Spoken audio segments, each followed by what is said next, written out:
Hey everybody, welcome back to another episode. Today we're going to be replacing the starter on my 2000 Infiniti G20. For those that don't know, my starter went out and I was actually away from home and I had to jack up the car and hit the starter to get it going. Now when your starter goes out, typically you should get some warning signs, and the warning signs that I was getting is that my starter was making a grinding noise when I would turn the key on. Unfortunately, I'm not going to be able to demonstrate how that sounds because the starter is actually completely out and it doesn't turn on at all anymore. So we have to replace the starter. Now, for this particular car, it's actually a little bit difficult to replace a starter. So hopefully I show you guys how to replace that in today's video.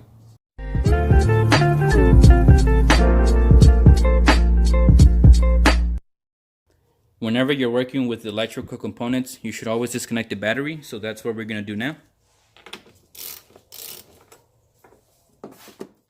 The starter on this car is right underneath the intake ducting right here.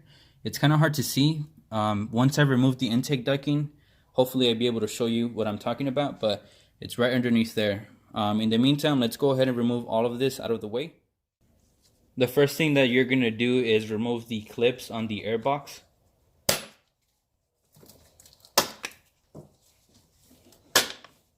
Once you remove those out of the way, there are several clamps on the intake ducting that you need to remove. Before you do get to that though, we're going to remove this cable right here for the accelerator. So just unclip this from the bracket right here.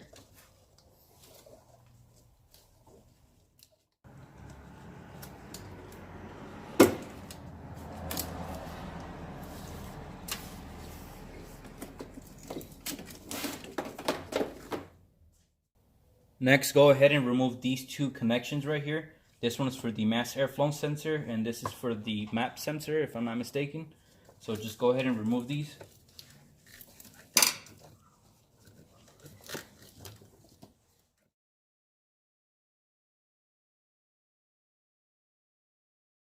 Next, go ahead and remove the clamps holding on this hose and this smaller hose over here.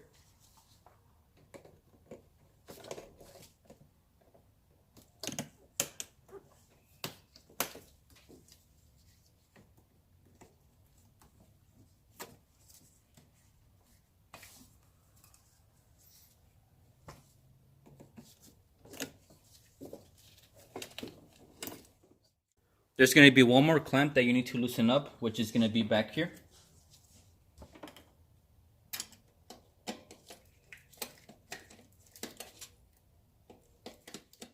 Once you remove all the clamps on the intake ducting, you should be able to just pick this up and then pull towards you.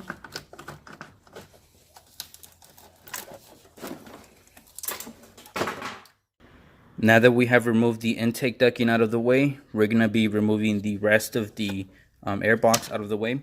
So we have to remove these fasteners right here, and then this should come off. The reason we're doing this is because we need to remove two fasteners right there in the bell housing. That goes across to the starter motor, so we need to remove two of them, and this is in the way. So we're going to have to remove it.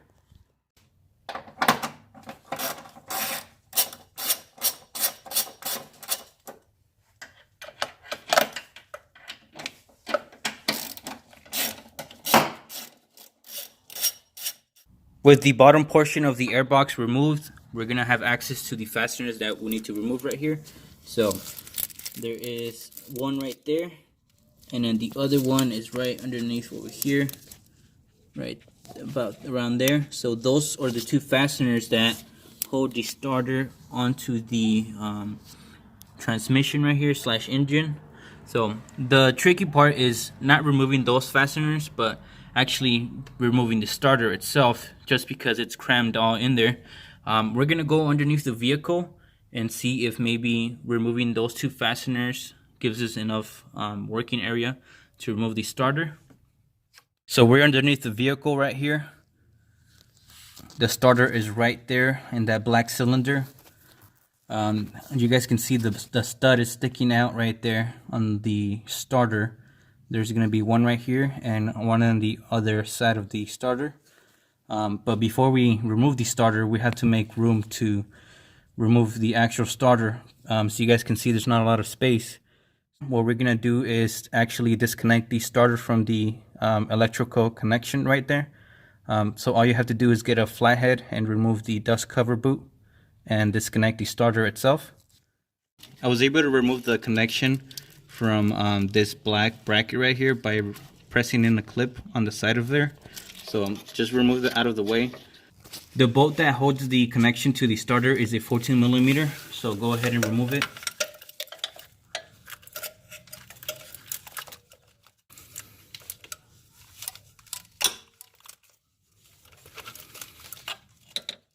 Now that we have disconnected the starter, we're going to go back up and hopefully remove the two bolts going through the starter. And once we remove that, we're going to hopefully see if we can take the starter out through this tiny hole right here. These two bolts are really tight on there, so you're going to need a long bar or a breaker bar with an extension to get these out of here.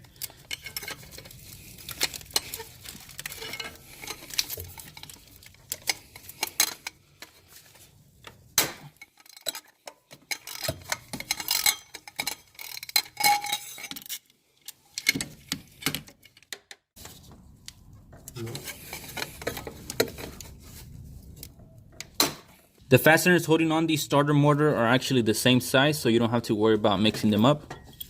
We're having some difficulty removing the starter, so we might have to remove this bracket out of the way. There's just not enough space underneath here.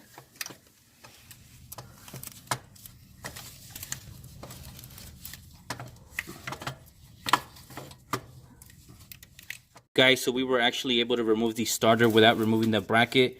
All you have to do is just keep twisting this around until there's enough clearance to remove it. So here we have a side-by-side comparison between the old and the new starter. As you guys can see, they're identical. Let's go ahead and install the new starter on the car.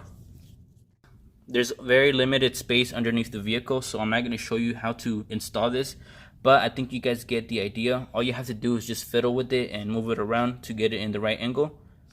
So we finally got the starter back in. The only thing that we have left to do is to actually connect it, which my friend is actually going to do right now.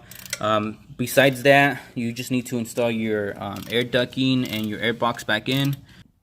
Guys, it's the next day. We finished putting everything back together. Now let's go ahead and turn on the vehicle.